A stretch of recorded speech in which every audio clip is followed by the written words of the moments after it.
প্রিয় ভিউয়ার্স, আশা করি সবাই ভালো আছেন। ল্যান্ডসার্ভে বাংলা ইউটিউব চ্যানেলের পক্ষ থেকে আমি জামাল আহমেদ আকাশ সবাইকে আন্তরিক শুভেচ্ছা ও অভিনন্দন জানিয়ে আজকের পর্বটি শুরু করছি।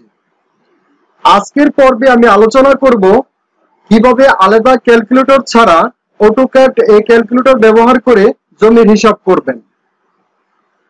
যারা আমার চ্যানেলে নতুন এসেছেন তারা আমার পূর্ববর্তী টিউটোরিয়ালগুলি দেখে নেবেন। আমার চ্যানেলটি সাবস্ক্রাইব করুন, পাশে থাকা বেল আইকনটি অন করে রাখুন। তো চলুন শুরু করি।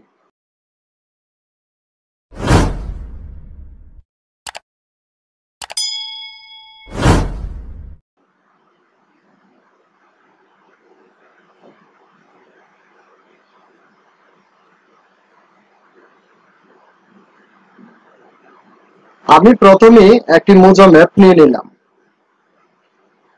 এখান থেকে আমি যে কোনো একটি দাগ পলিলাইন দিয়ে এরিয়া করে নিব।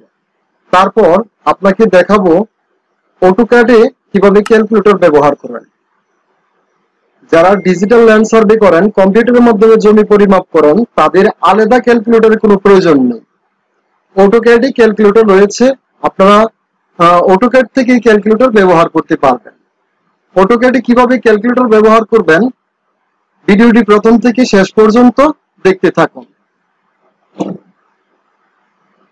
আমি প্রথমে একটি পলিলাইন নিলাম। এখান থেকে ৬২ দাগটি আমি পলিলাইন দিয়ে এরিয়া করে নিই।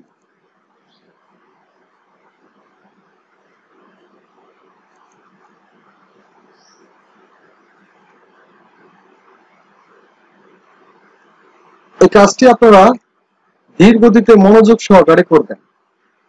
যত ধীর গতিতে মনোযোগ সহকারে করবেন তত আপনার জমি পরিমাপটি সঠিক হবে।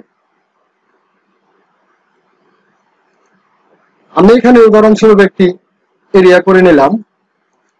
এখন আমি এখানে কত শতাংশ জমি অটোক্যাড ক্যালকুলেটর ব্যবহার করে তা আপনাদেরকে দেখাবো।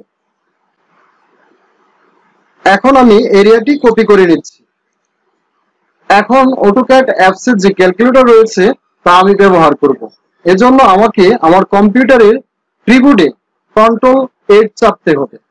Ctrl+8 চাপার সাথে সাথে আপনারা দেখেছেন যে আমার ডিসপ্লেতে একটি ক্যালকুলেটর প্রদর্শিত হয়েছে।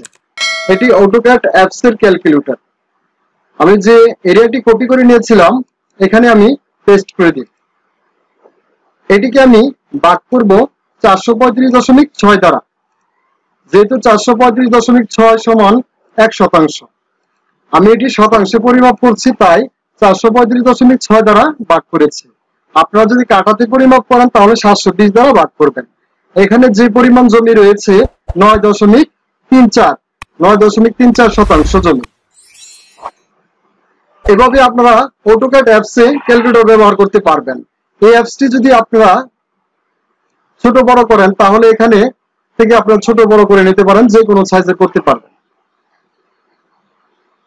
তাছাড়া আপনারা যদি ক্যালকুলেটর Ctrl+8 চাপার সাথে সাথে যদি উইন্ডোতে প্রদর্শিত না হয় তাহলে আপনারা এখানে ক্লিক করে আপনারা স্ট্যান্ডার্ড ক্লিক করবেন। তাহলে দেখবেন যে এখানে ক্যালকুলেটর একটি আইকন রয়েছে। এই ক্যালকুলেটর আইকনে ক্লিক করলেই আপনারা ক্যালকুলেটর পেয়ে যাবেন। আশা করি বুঝতে পেরেছেন অটোক্যাড অ্যাপসে কিভাবে ক্যালকুলেটর ব্যবহার করতে হয়। তারপরও যদি কোনো প্রশ্ন থাকে আমাকে কমেন্ট করবেন, আমি আপনাদের সমাধান করে দেওয়ার চেষ্টা করব।